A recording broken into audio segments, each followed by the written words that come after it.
सुर में गाना सीखिए पाधानीसा ऐप के साथ। AI powered personal music teacher from Saregama. जय श्री कृष्ण। भगवत गीता के अध्याय 10 में मैं शैलेंद्र भारती आपका स्वागत करता हूं। दोस्तों, इस अध्याय का विषय या शीर्षक है विभूति योग।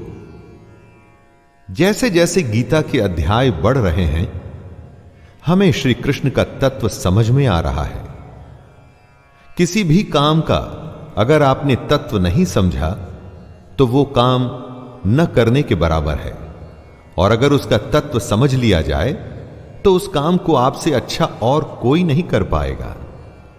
जितना जितना ये समझ में आता जाएगा, उतना उतना आपका सोचने का नजरिया भी बदलता जाएगा। तो आइए शुरुआत करते हैं। अध्याय 10 विभूति योग।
सर्गाणामादिरन्तश्च मध्यं चैवाहमर्जुन अध्यात्मविद्याविद्यानां वादः प्रवदतामहम्। हे अर्जुन, सृष्टियों का आदि और अंत तथा मध्य भी मैं ही हूं। सृष्टि जहां से शुरू हुई, अभी जो चल रही है, यानी कि मध्य, और एक दिन जब प्रलय आएगा और सब उसी ब्रह्म में विलीन हो जाएगा, यानी कि अंत, ये तीनों अवस्थाएं कृष्ण हैं। कृष्ण आगे कहते हैं कि मैं विद्याओं में आध्यात्म विद्या अर्थात ब्रह्म विद्या और परस्पर विवाद करने वालों का तत्व निर्णय के लिए किया जाने वाला वाद भी मैं ही हूं। हर विषय की अलग विद्या होती है। आध्यात्म विद्या अर्थात ब्रह्म विद्या, यानी कि वो विद्या जो हमारी आत्मा का द्वार आध्यात्म की तरफ खोले, जिससे हमें ब्रह्म की प्राप्ति हो, वो कृष्ण हैं।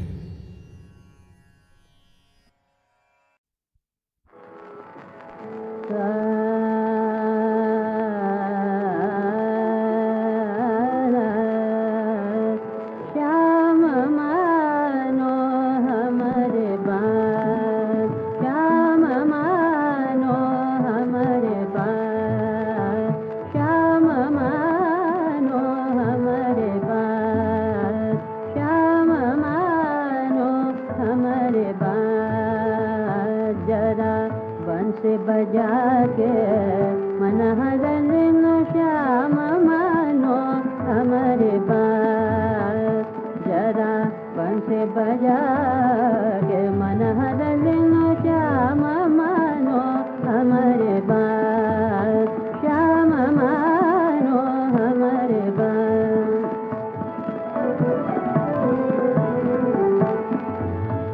मानो हमारे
सतया श्रद्धया युक्तस्तस्याराधनमीहते लभते च ततः कामान् मयैव विहितान् हितान्।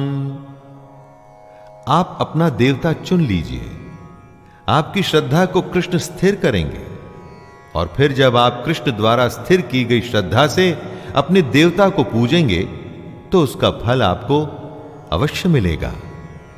हर देवता का अलग विधान होता है, अलग नियम, आपको जो फल मिलेगा वो उस देवता के नियम से ही मिलेगा, लेकिन उसके मिलने की गारंटी कृष्ण ले रहे हैं। वो आपकी श्रद्धा की भी गारंटी ले रहे हैं। आपको बस सकाम भक्त बनना है। इसका मतलब ये मत समझ लीजिएगा कि सब काम छोड़ करके सिर्फ भक्ति में लग जाना है। अपना काम अच्छे से करिए। उस अच्छे काम को पूरा करने की गारंटी कृष्ण की है दोस्तों। सतया श्रद्धया युक्तस् तस्याराधनमीहते लभते च ततः कामान् मयैव विहितान् हितान्। आप अपना देवता चुन लीजिए। आपकी श्रद्धा को कृष्ण स्थिर करेंगे, और फिर जब आप कृष्ण द्वारा स्थिर की गई श्रद्धा से अपने देवता को पूजेंगे तो उसका फल आपको अवश्य मिलेगा। हर देवता का अलग विधान होता है, अलग नियम। आपको जो फल मिलेगा वो उस देवता के नियम से ही मिलेगा, लेकिन उसके मिलने की गारंटी कृष्ण ले रहे हैं। वो आपकी श्रद्धा की भी गारंटी ले रहे हैं।